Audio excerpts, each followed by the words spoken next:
A B C D E F। পড়াশোনা আগে শিখিনি তখন ভালো লাগে না, এখন পড়াশোনা শেখার পর ভালো লাগছে। মানে পড়াশোনা শিখে মজা পাচ্ছেন, হ্যাঁ, ভালো লাগছে। হ্যাঁ। আরো শিখবেন পরে? আরো শিখবো। খুব কম বয়সে বিয়ে করেছিলেন লক্ষ্মীমাল। বাঁকুড়ার ওঁদার বাসিন্দা লক্ষ্মীমাল পড়াশোনা জানতেন না। এই পড়াশোনা না জানা অনেকবারই হতাশ করে তাকে। তারপর তার জীবনে নেমে আসে কিছু পরিবর্তন।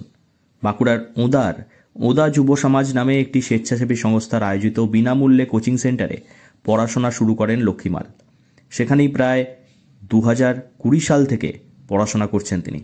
তারপর একটু একটু করে এখন লিখতে শিখেছেন লক্ষ্মীমাল, শুরু করেছেন ইংরেজি শেখাও। কিন্তু হঠাৎ নেমে আসে অন্ধকার। লক্ষ্মীর স্বামী যখন মারা যান তখন তার স্বামীর মৃতদেহ ছাড়ছিল না হাসপাতালের নিয়ম অনুযায়ী কেউ যদি স্বাক্ষর না করেন তাহলে মৃতদেহ ফেরত দেওয়া যায় না।